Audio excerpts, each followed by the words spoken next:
Welcome to a journey through one of the oldest and most fascinating civilizations in human history, China.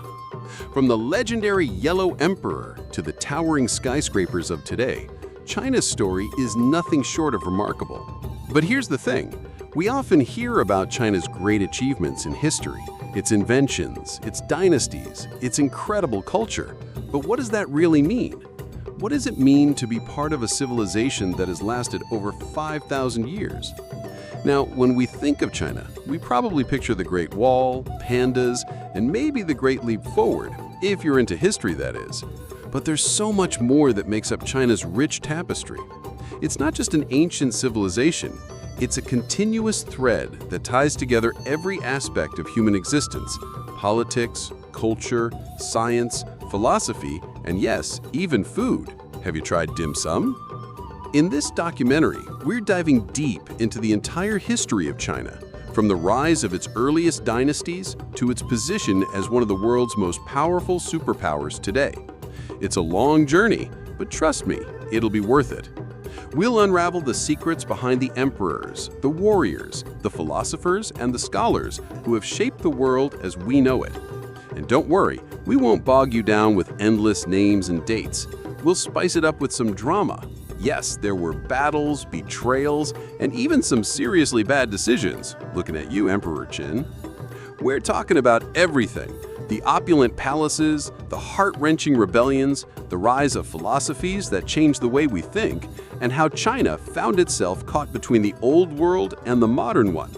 Get ready for a ride through history that's part Game of Thrones, part Indiana Jones, and all China. So buckle up.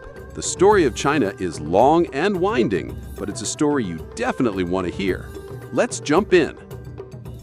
To understand China today, we have to go back to where it all began, thousands of years ago, when the first stirrings of Chinese civilization began to take shape along the banks of the Yellow River. Picture it: ancient, mist-covered mountains, wild rivers, and the first signs of human ingenuity. This is where the story of China starts, where early humans figured out how to make tools, create communities, and eventually build one of the world's oldest continuous civilizations. Let's kick things off with the Shah Dynasty, which according to legend was the first to rule over China. Now, there's some debate over whether the Shah Dynasty actually existed in the form the myths suggest, thanks to ancient history, but it's generally considered the first historical dynasty. Founded by the legendary Emperor Yu, the Shah are credited with bringing order to a world that was more chaotic than a toddler's birthday party. They're said to have tamed the mighty floods of the Yellow River and introduced irrigation, which is just one of the many ways ancient Chinese civilization was ahead of its time. Next up, we have the Shang Dynasty. If the Shah were the pioneers, the Shang were the innovators. This was the time when writing systems really took off.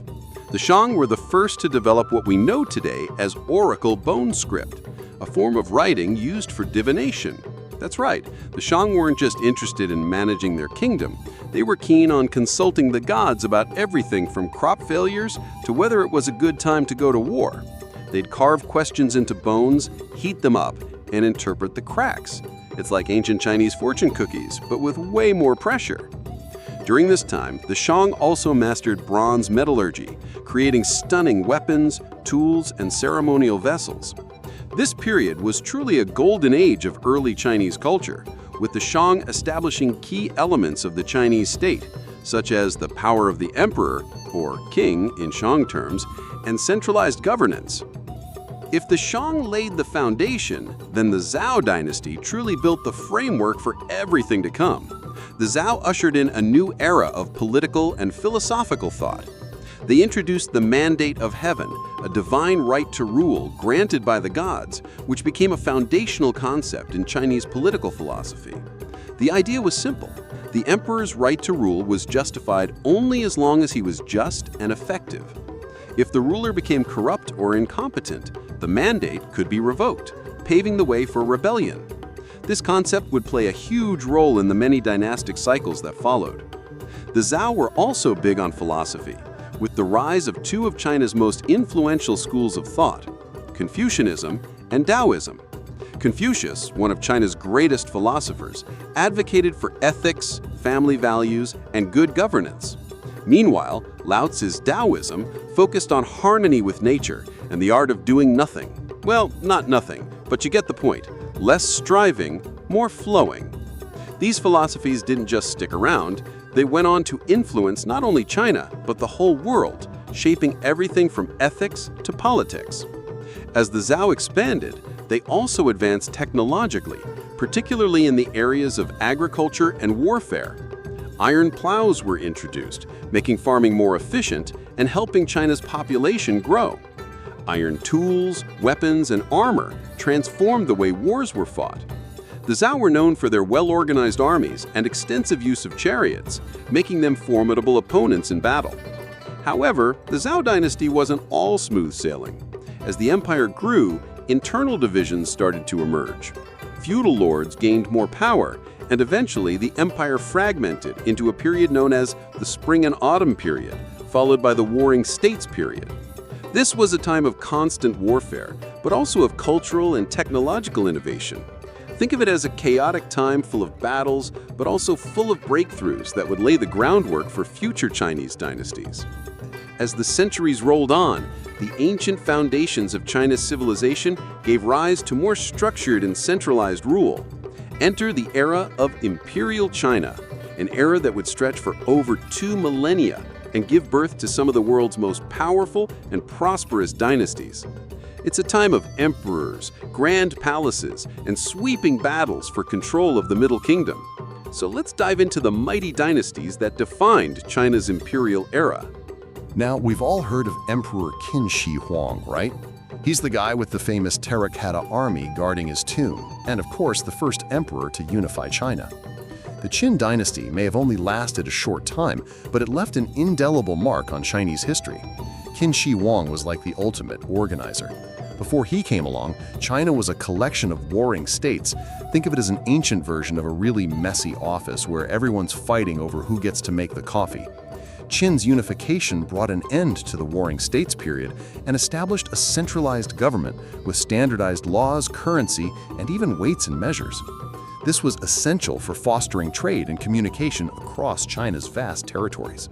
But here's the kicker, Qin Shi Huang wasn't just about unification, he was also obsessed with immortality. He undertook massive projects, including the building of the Great Wall to fend off northern invaders. He also ordered the burning of books and the burying of scholars who were deemed dangerous to his regime. Yeah, not exactly a fan of free speech. And let's not forget his tomb, which housed thousands of life-sized clay soldiers ready to protect him in the afterlife. Despite his legacy, Qin Shi Huang's reign was also marked by harsh rule, and his dynasty fell shortly after his death, giving rise to the next great dynasty, the Han Dynasty. The Han Dynasty is often regarded as China's golden age. After the collapse of the Qin, Liu Bang, also known as Emperor Gaozu, rose to power, founding the Han Dynasty. Unlike Qin Shi Huang, Emperor Gaozu was known for a more benevolent rule, relying on Confucian principles to guide governance. Under the Han, China experienced profound economic, cultural, and technological advancements. One of the most significant achievements of the Han was the establishment of the Silk Road, a vast network of trade routes connecting China with the Mediterranean world. This opened up trade in silk, spices, and other goods, as well as cultural and technological exchanges between East and West. The Han also expanded China's borders, solidifying its position as a dominant power in Asia. The Han Dynasty was also a time of intellectual flourishing. Confucianism became the official state philosophy, and this had a lasting impact on Chinese society. Education was prioritized, and the imperial court supported scholarly endeavors. Innovations like paper, the seismograph, and advancements in medicine helped to lay the groundwork for centuries of further development. Yet, like many great empires, the Han too eventually faltered due to internal strife, corruption, and the power struggles of the imperial court. After the Han Dynasty's decline, China entered a period of disunity and fragmentation, known as the Three Kingdoms period, which was full of military conflict and intrigue. Talk about drama. Fast forward a few centuries, and we arrive at the Tang Dynasty, another high point in Chinese history. This was a time when China reached unprecedented cultural, military, and economic heights. The Tang capital, Chang'an, was one of the largest cities in the world, bustling with merchants, scholars, and travelers from across the globe. This was a melting pot of cultures, ideas, and innovations. The Tang emperors were not only powerful militarily, but also embraced art, literature, and philosophy. Under their reign, China saw the blossoming of poetry, painting, and other cultural achievements. Figures like the famous poet Li Bai captured the spirit of this age with works that still resonate with Chinese readers today. The Tang Dynasty also saw the expansion of China's influence into Central Asia, and trade along the Silk Road flourished. But like the earlier dynasties, the Tang too eventually faltered due to internal strife and external threats.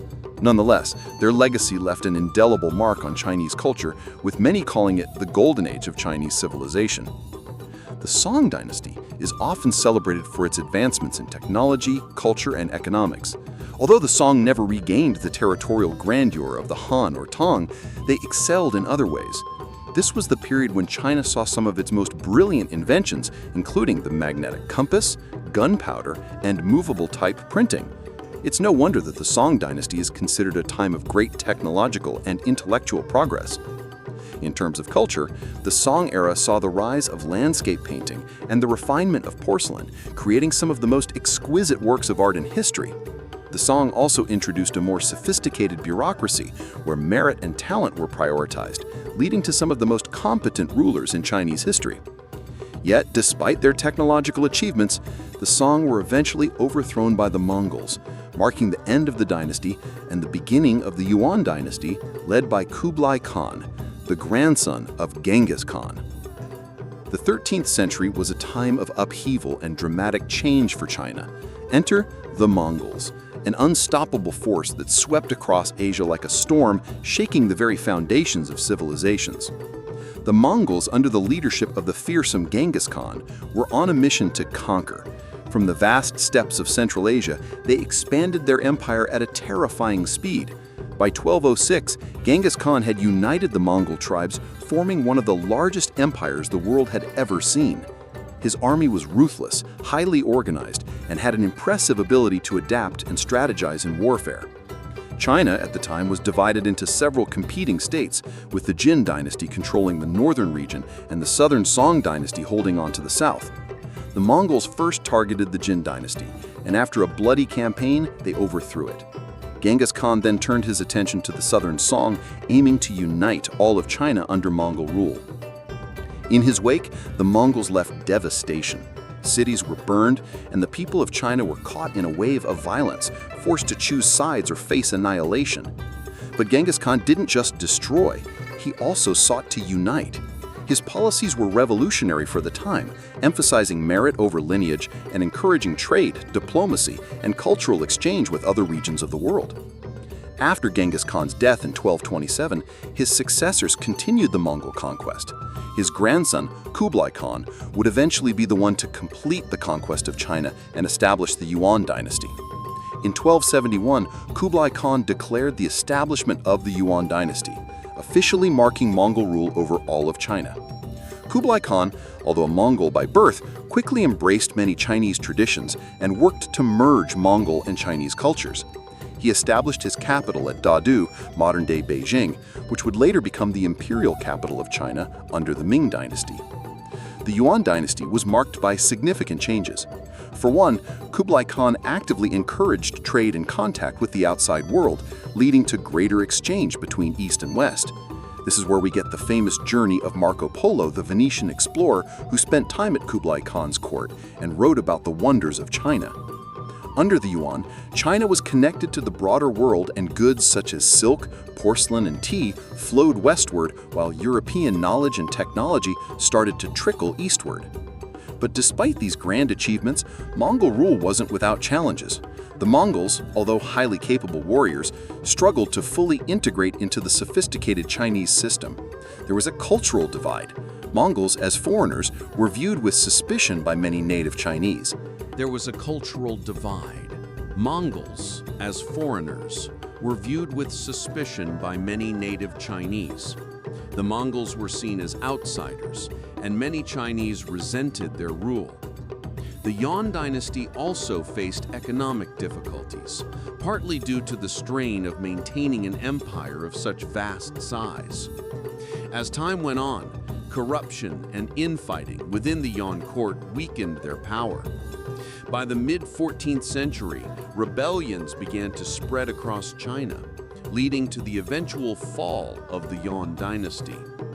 In 1368, the Yuan were overthrown by the Ming dynasty, marking the end of Mongol rule in China.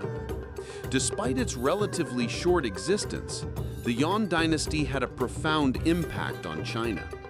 Mongol rule led to the expansion of trade routes and fostered greater cultural exchanges between the East and the West. The Mongols also played a significant role in the development of China's legal system and infrastructure.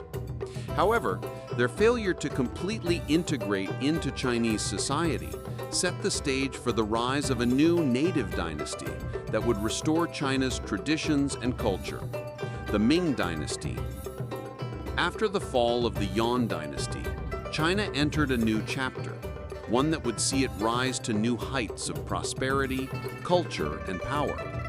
Enter the Ming dynasty, 1368 to 1644, a period often regarded as one of China's most glorious eras. It was a time of stability, growth, and breathtaking achievements in the arts, sciences, and governance. If you think of China's imperial history as a grand symphony, the Ming dynasty would be its most resplendent movement. The Ming dynasty was born out of rebellion.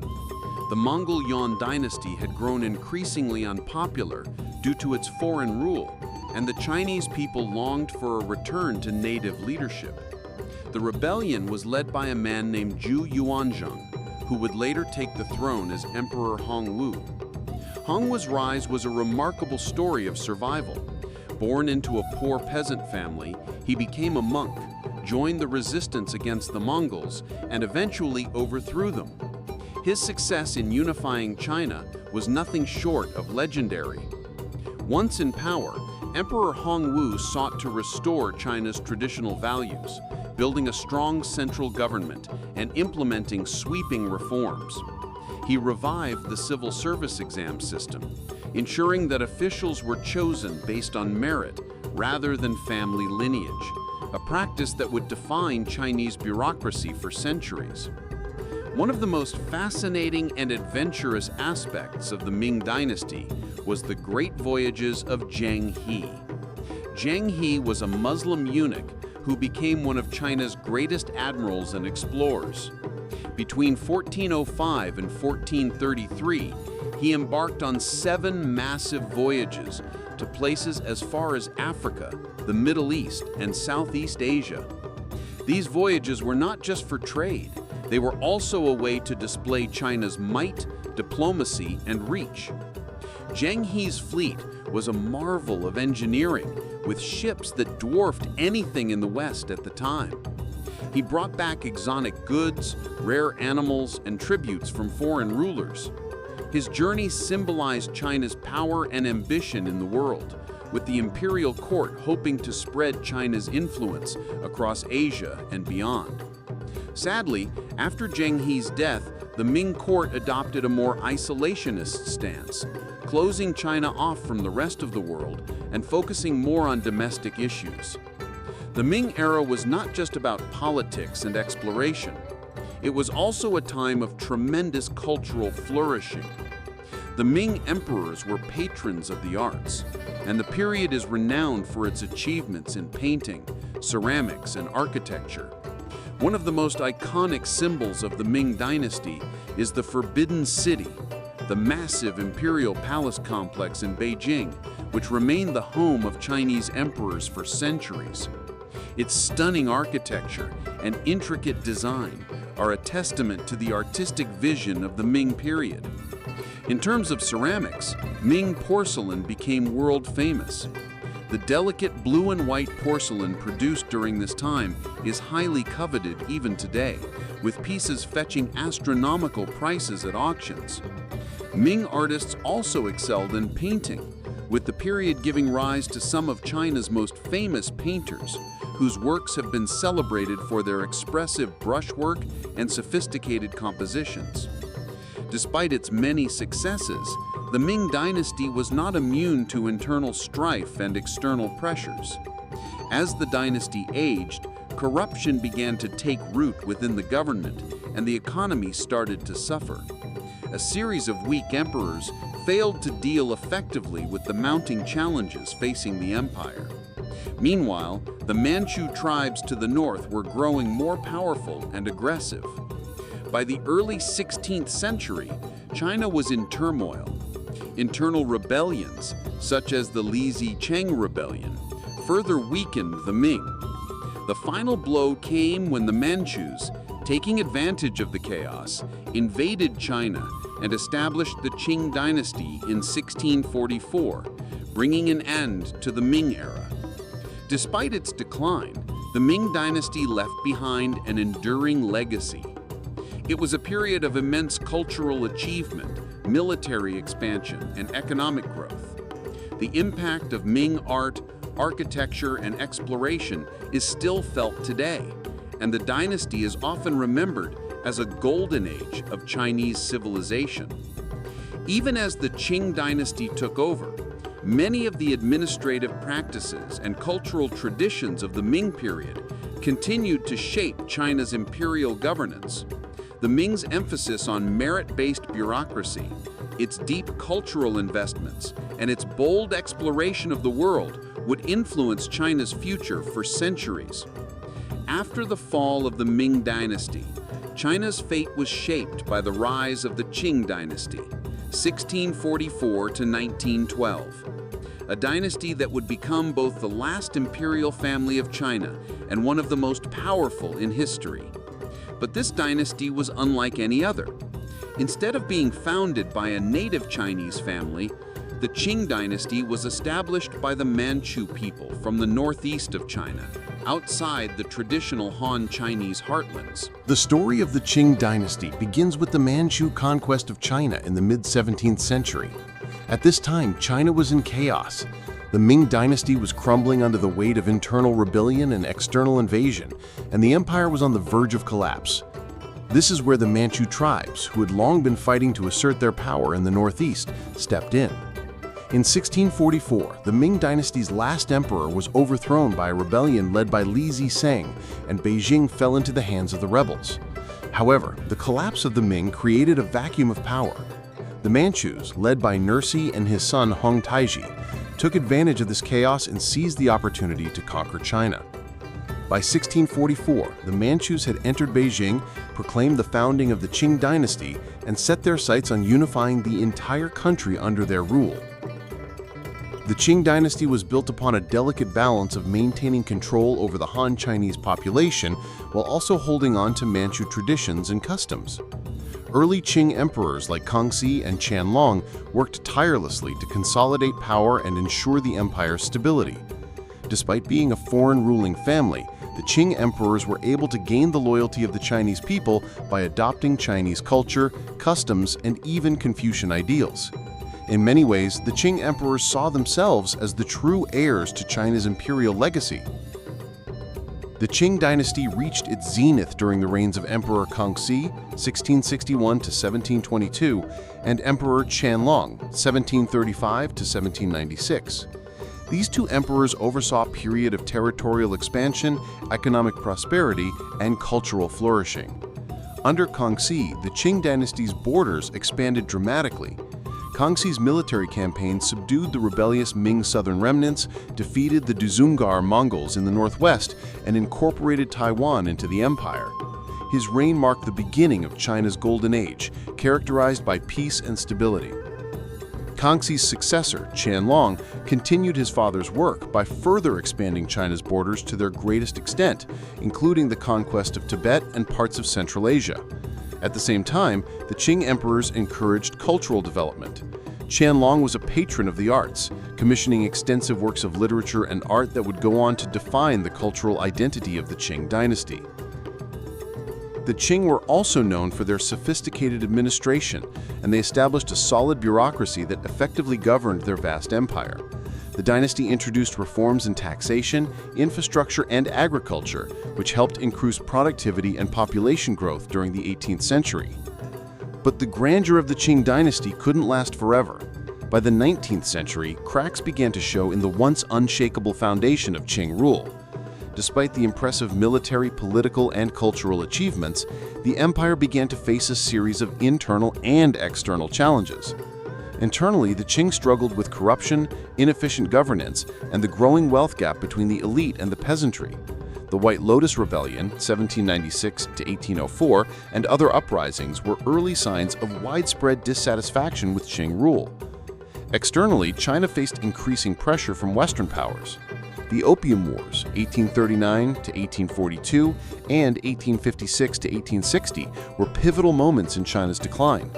The British, seeking to balance their trade deficit with China, began exporting opium into China, causing widespread addiction and social disruption.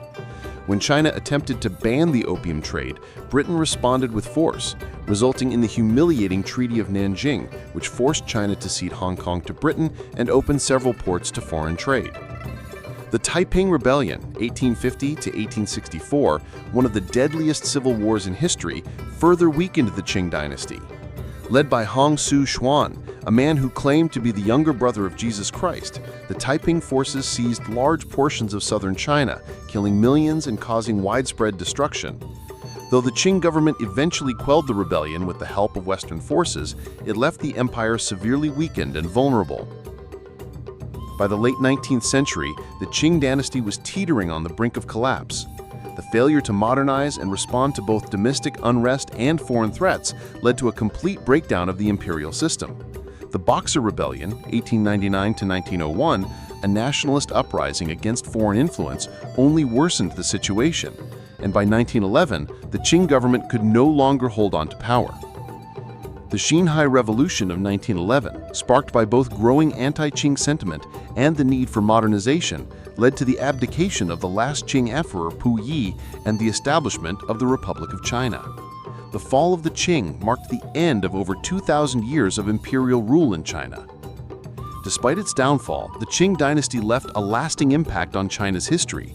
The empire's borders were largely established by the Qing, and its complex administrative system laid the groundwork for modern Chinese governance.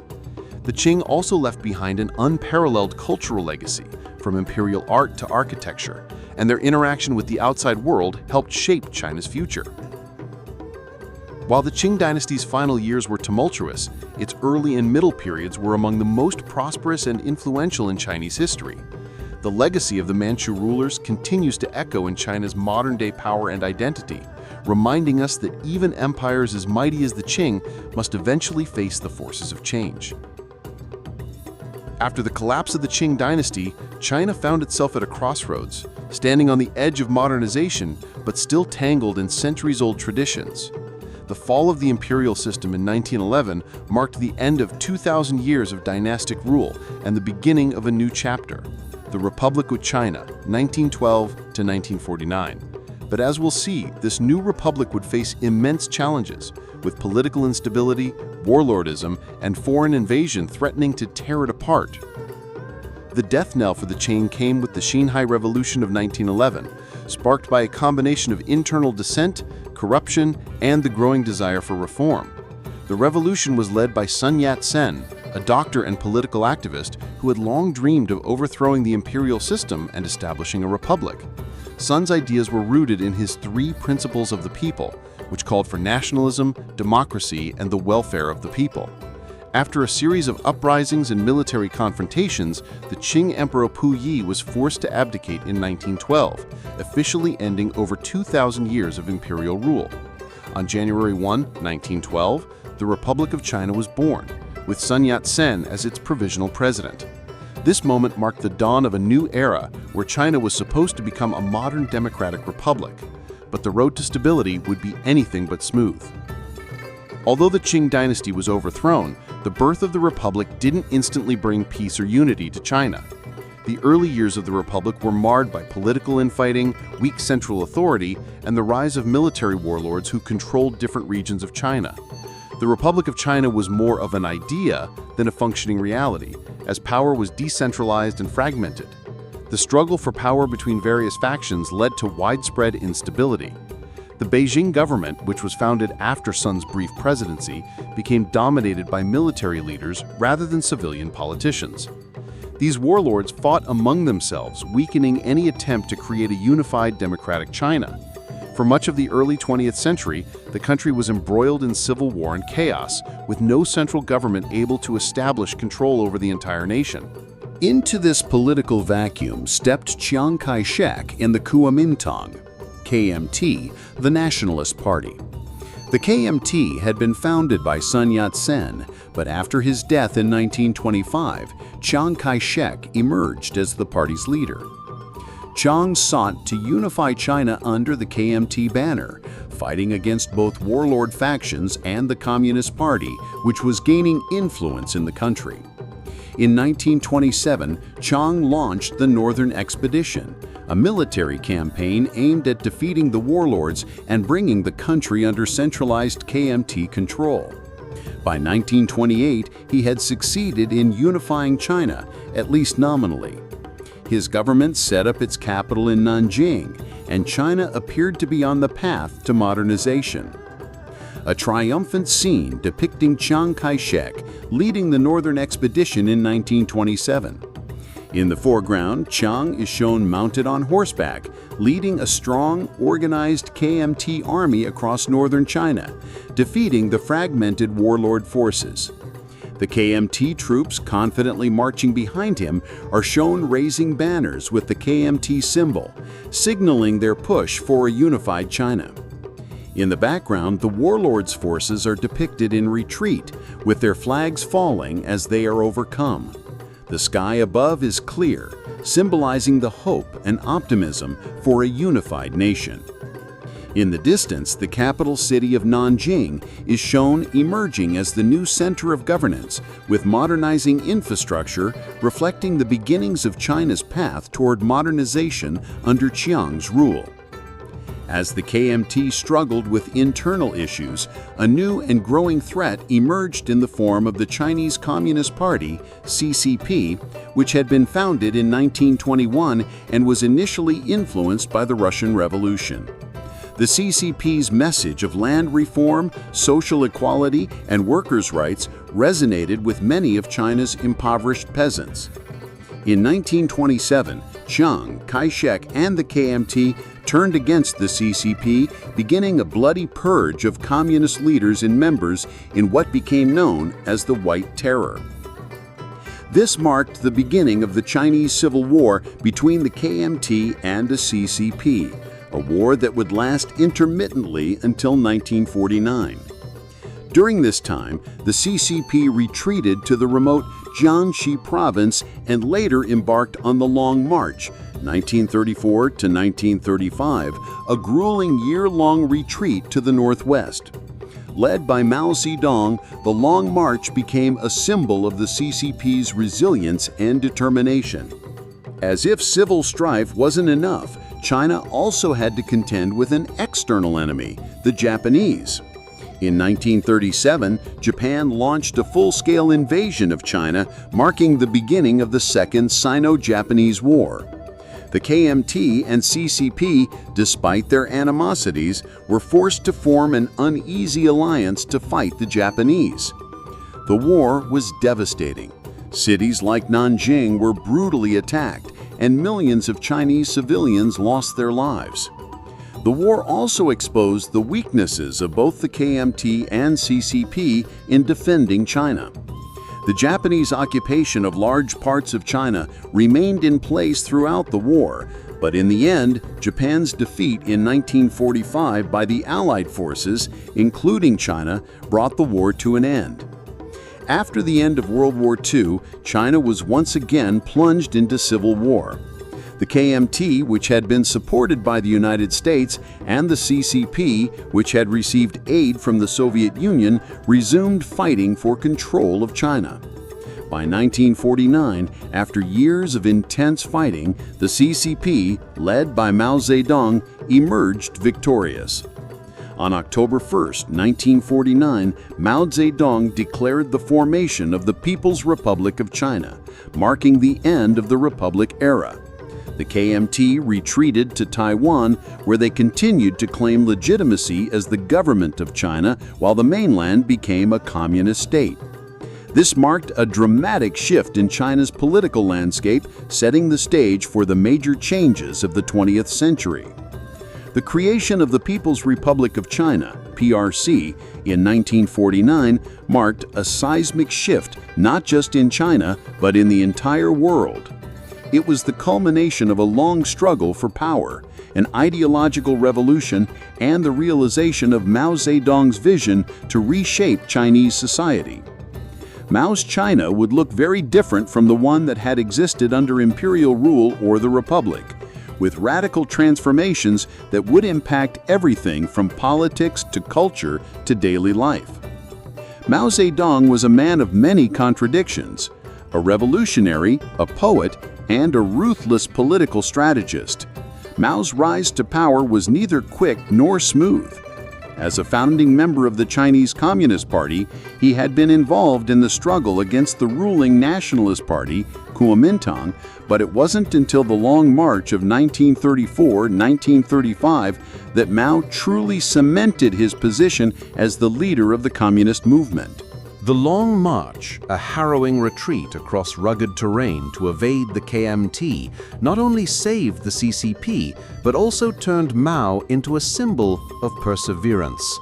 Despite the loss of life and resources during the journey, it was during the Long March that Mao consolidated his leadership within the party and began shaping the communist ideology that would guide his rule. By the end of the Second Sino-Japanese War, 1937 to 1945, Mao's influence within the CCP was undeniable, and with the defeat of Japan in 1945, the CCP was poised to take on the KMT in the final phase of China's Civil War. After the CCP's victory over the KMT in 1949, the People's Republic of China was officially declared by Mao on October 1, 1949, in Tiananmen Square. The KMT fled to Taiwan, where it continued to assert its claim as the legitimate government of China, but the mainland was now under communist rule. Mao's victory signaled the triumph of Marxist-Leninist ideals over the forces of nationalism and capitalism. Mao's initial focus was on rebuilding a nation that had been torn apart by decades of war, foreign invasion, and civil strife. He quickly moved to consolidate his power, seeking to unify the country under the CCP and bring about radical social and economic reforms. Mao's first major social and economic initiative was the Great Leap Forward, which aimed to rapidly industrialize China and collectivize agriculture in order to transform it into a modern socialist nation. The idea was ambitious. Mao wanted China to bypass the stage of capitalist development and jump directly into an industrial future, similar to the Soviet Union's model. To achieve this, Mao pushed for large-scale collective farms and communes, where farmers would work together to increase production and build massive infrastructure projects. Unfortunately, the Great Leap Forward turned into a catastrophic failure. The forced collectivization led to widespread famine, with an estimated 30 million people dying due to starvation and malnutrition. Poor planning, lack of experience, and the pressure to meet unrealistic targets resulted in widespread crop failures, leaving millions without food. The economic devastation caused by the Great Leap Forward severely damaged Mao's reputation, and the movement was eventually abandoned. After the failure of the Great Leap Forward, Mao's grip on power seemed threatened, but he wasn't ready to give up his revolutionary ideals. In 1966, Mao launched the Cultural Revolution, an attempt to purge Chinese society of what he saw as capitalist, traditional, and counter-revolutionary elements. The Cultural Revolution was an attempt to reinvigorate Chinese communist ideology, but it quickly descended into chaos. Mao mobilized young people, particularly students, into Red Guards who were encouraged to attack intellectuals, teachers, and anyone perceived as an enemy of the revolution. Temples, cultural heritage sites, and historical monuments were destroyed as part of an effort to erase the old ways and promote a new, radical vision for China. The period was marked by mass persecution, purges and widespread violence. Schools were closed, and millions of people were subjected to public humiliation, imprisonment, or even death. The Cultural Revolution brought China to the brink of civil war. It severely disrupted the country's economy, education system, and political institutions. By the time Mao died in 1976, the country was left in a state of turmoil, with many questioning the true cost of his vision. Mao Zedong's legacy is incredibly complex. On the one hand, he is credited with uniting China and establishing it as a major world power. His leadership during the Chinese Civil War and the subsequent victory over the KMT helped to end centuries of foreign domination and internal division. Under his rule, China became a one-party state with a centralized, socialist government that prioritized education, healthcare, and industrialization. However, Mao's policies also led to immense suffering. The Great Leap Forward and the Cultural Revolution caused untold suffering and loss of life. His brutal purges and radical reforms left deep scars on Chinese society. Yet, despite these disasters, Mao remained a central figure in Chinese history, whose influence is still prominently displayed across China today.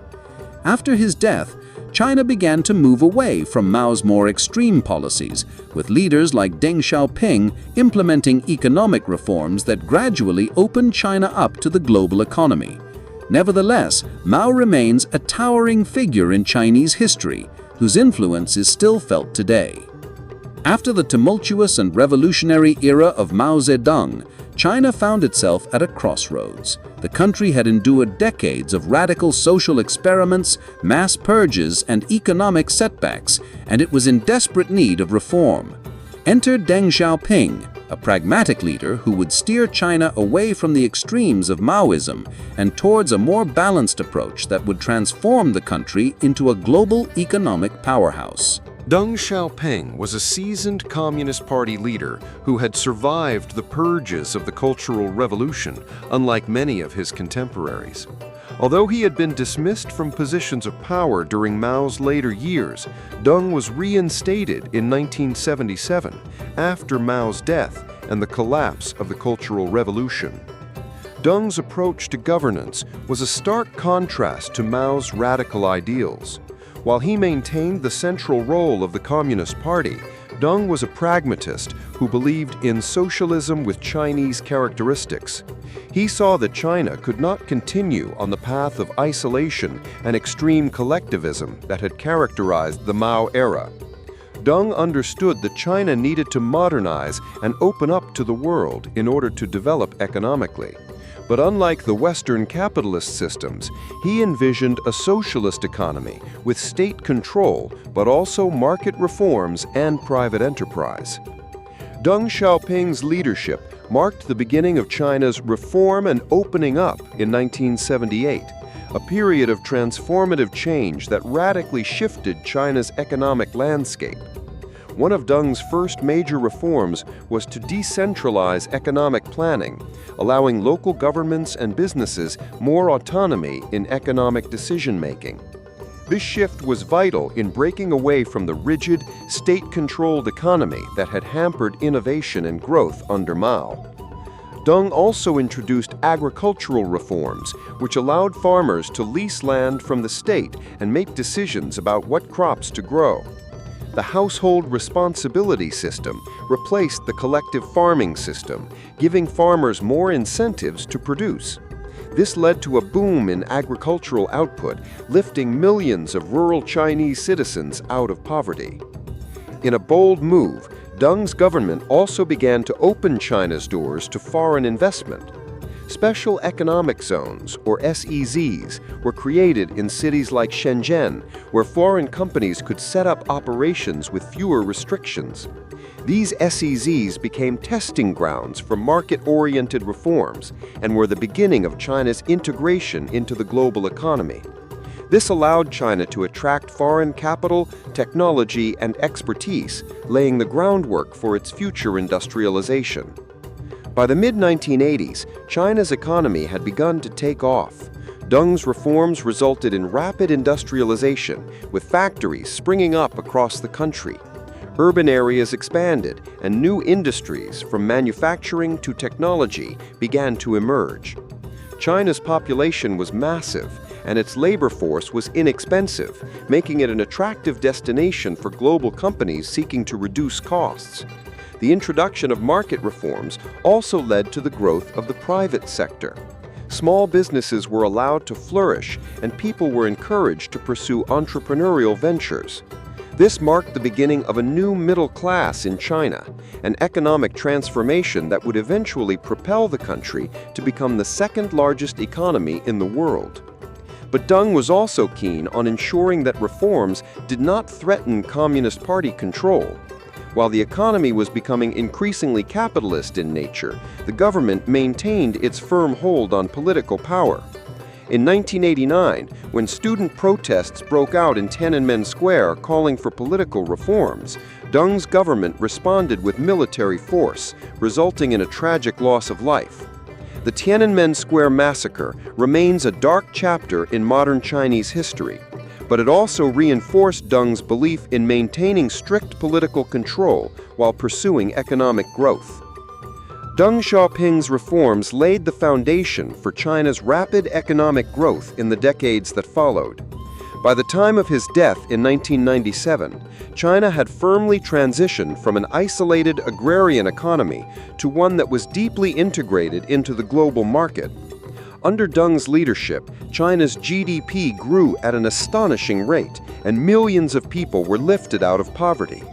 The transformation during his era made China a formidable economic force on the global stage. But Deng's approach to reform was not without his contradictions. While China's economy was becoming increasingly capitalist in nature, the Communist Party continued to maintain its monopoly on power. This balancing act between economic liberalization and political authoritarianism became a defining feature of China's political system, and it continues to this day. Deng Xiaoping's vision for China was clear. Economic modernization could coexist with communist rule, and China could open up to the world without losing its socialist identity. His policy set the stage for the next phase of China's rise as a global superpower, which would be further accelerated by his successors, especially Jiang Zemin, Hu Jintao, and Xi Jinping. China's economic success over the past few decades is largely a result of the foundational reforms Deng put in place. The Chinese model, what some call state capitalism, has allowed the country to embrace globalization while maintaining tight political control. China today stands as a testament to the power of pragmatism over ideology, and Deng Xiaoping's legacy is felt in every factory, every skyscraper, and every booming metropolis across the nation. As we move into the 21st century, China has emerged as a global economic and political powerhouse.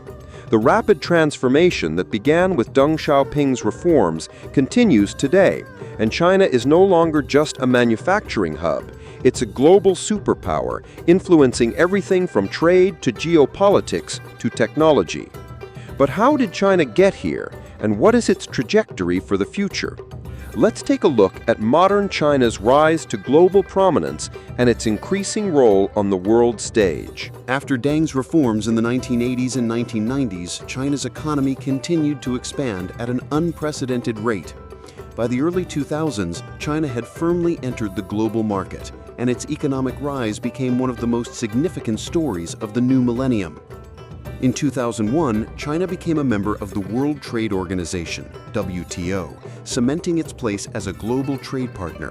The move allowed China to expand its influence in international trade and integrate even more deeply into the world economy. China's export-driven model propelled it to become the world's factory, manufacturing everything from electronics to textiles, with an economy that grew by double digits for decades. During this time, China also became a major player in the global supply chain, leveraging its vast labor force and low production costs to dominate industries like consumer electronics, clothing, and more. Companies like Huawei, Alibaba, and Tencent emerged, symbolizing China's entry into the world's tech industry. These tech giants helped China innovate and expand beyond just being the world's factory, pushing the country into new frontiers of digital and technological advancement. By 2010, China surpassed Japan to become the world's second-largest economy, only behind the United States.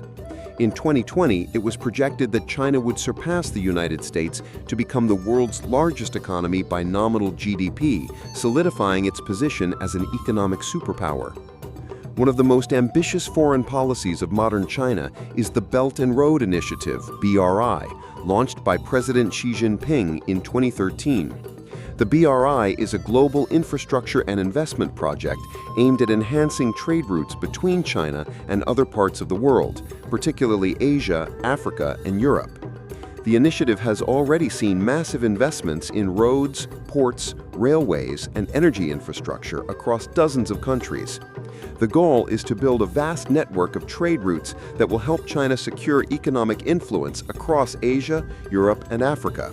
For China, the BRI represents a new phase of expansion, one that will allow the country to tap into emerging markets and create new economic alliances. However, the Belt and Road Initiative has been met with both admiration and skepticism. While the initiative has helped boost infrastructure development in many countries, critics argued that it could also saddle participating nations with unsustainable debt, giving China undue influence over their economies. Still, the BRI has been a defining feature of China's global strategy, underscoring its ambition to become a central player in global trade and development. Beyond traditional industries, China's biggest success in the 21st century has been in the realm of technology. Today, China is at the forefront of cutting-edge innovations like artificial intelligence, 5G telecommunications, and renewable energy technologies.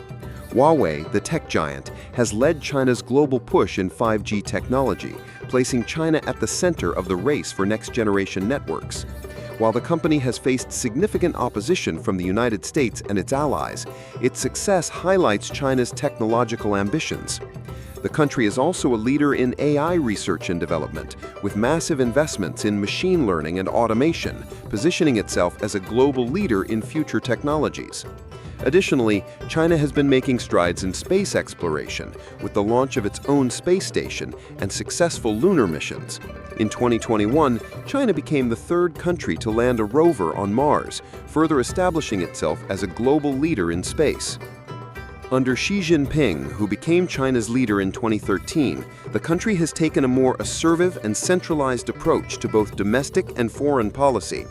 Xi has consolidated power within the Communist Party, removing term limits and positioning himself as the most powerful leader China has seen since Mao Zedong. Xi's vision for China is to elevate the country's status to global superpower, but this vision is not without its challenges.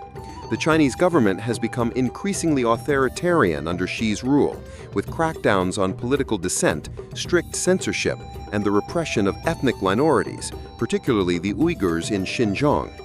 The government's handling of protests in Hong Kong and its response to international criticism over its treatment of Taiwan and Tibet have also drawn scrutiny on the world stage. Despite the growing tensions with the West, China's economic success continues to make it an attractive partner for many developing nations, and its global influence continues to grow.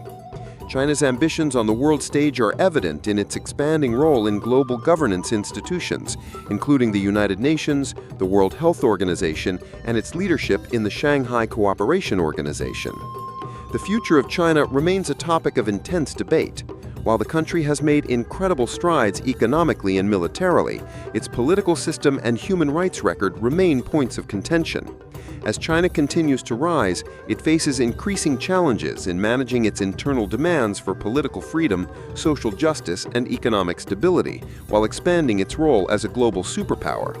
Will China maintain its rapid rise, or will the pressures of internal political control, environmental issues, and global pushback slow its trajectory?